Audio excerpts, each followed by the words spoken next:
So in another video I mentioned that I was trying to figure out how to slow down because I always feel like I'm in a rush when I'm traveling, and I think maybe I've gone too far the other way. I've spent 3 nights here, and I have to leave today because I only have about a gallon of water left. I don't know what we're gonna do today. I'm gonna make some breakfast, and then the spot, I didn't really realize it when I was driving down here, but to get out of here you have to go up a pretty steep, loose slope.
Never again.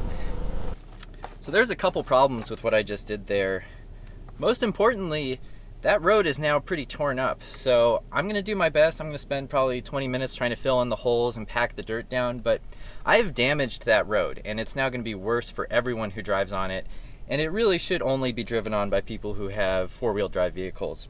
So that's not good. I made a bad call going down there.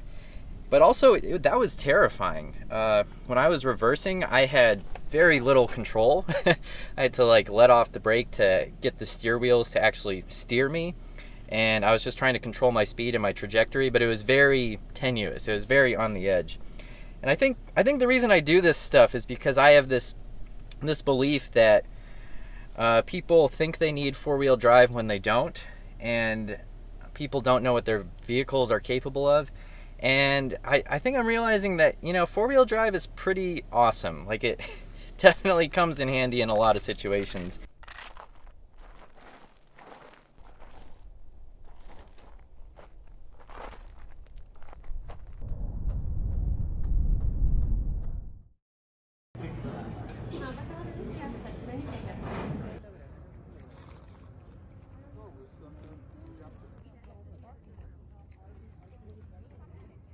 Woo! I got a permit.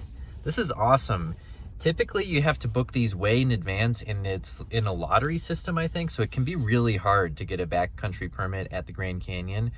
But I was able to come here yesterday, get on the wait list, came back to the backcountry office today, and there was a cancellation for tomorrow night. So it was a group of 6 that canceled, so it's going to be me and a couple other people that are going to get in on this. And yes!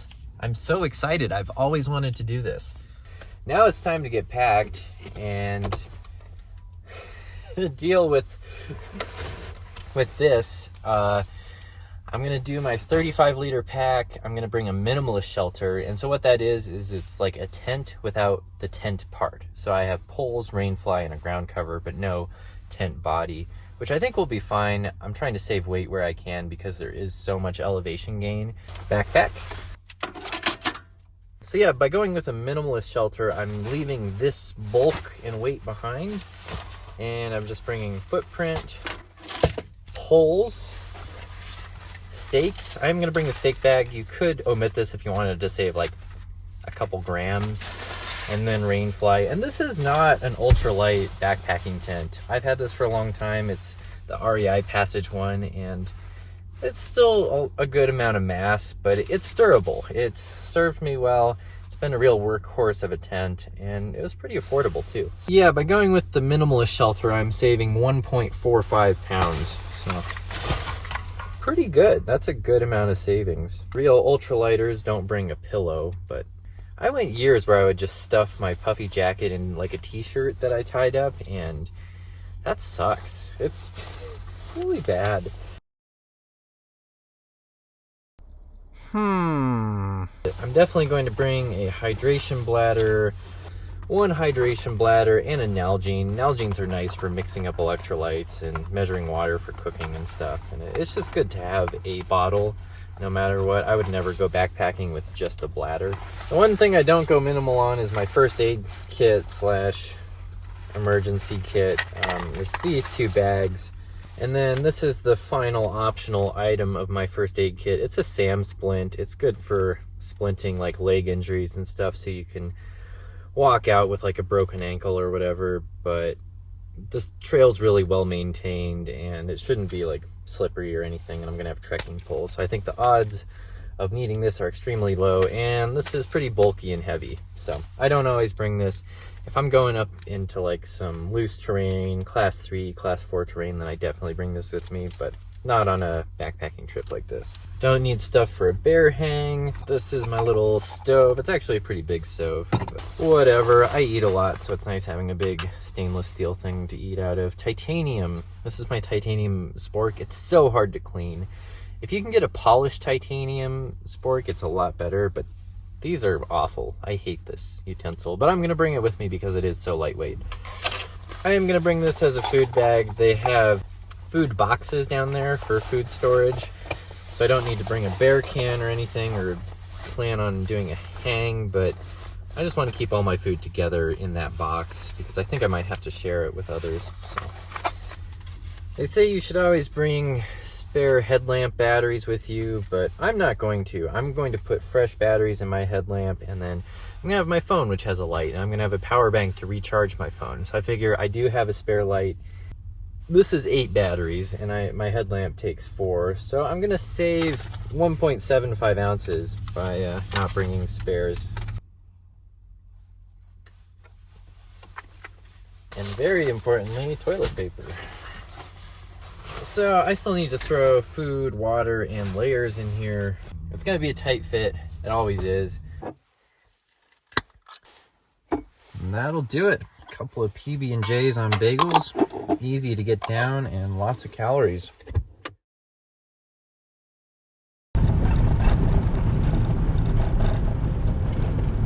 Okay, good morning. I just realized that I have maybe a pretty big problem. Where I'm going to be camping tonight, it's going to be an overnight low of 35 degrees, which is fine. I have a 20-degree bag, so I'm going to be sweating tonight, so that's good. The problem is, up here on the rim, it's forecasted to be 14 degrees, which is not going to be so great for my water system. So I'm going to let all the pressure out of my water system. I have my heater running on full blast, and the door is open right now. I have a little over a half tank of water, which is good. I think, water holds a lot of heat. So I'm hoping it stays warm enough in here that things don't freeze up and I don't come back to a leaky mess. But I don't know. I got to get going. Bus is going to be here in less than 20 minutes and I'm not packed. So see ya.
Well, 4 hours later and we're down here. This site is awesome. I'm gonna sleep great with this water running all night. Probably have to make a few more bathroom breaks than normal, but hey. So it's a little weird setting up a tent without the tent part, but we got it figured out. And my strategy is I'm gonna have my sleeping bag inside out. I want to lay it out so that it gets some time to fluff up, and then when it's time for bed I'm going to turn it right side in and shake it out so any would-be scorpions or spiders or snakes will be found at that point. And then you'll notice I don't have a pillow, and that's because I brought this day pack thinking that it was my inflatable pillow, so that's a bummer.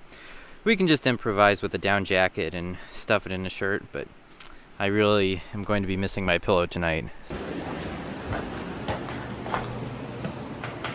Oh my god, flush toilets.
Well, I'm about a mile above the 3-mile rest area, which means I've entered the realm of backpackless hikers running down the trail at you. So, must be getting close.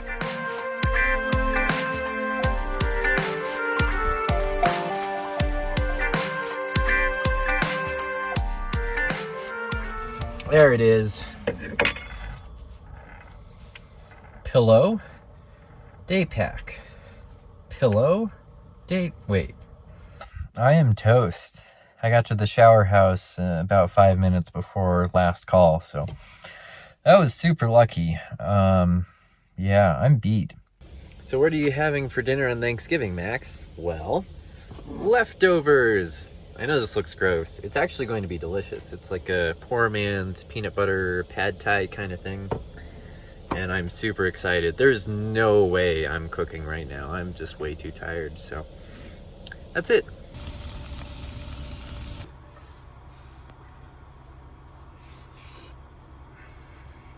I think my soap froze. Ta-da! I hope you're not about to eat that rock, dude. You're not gonna like it very much.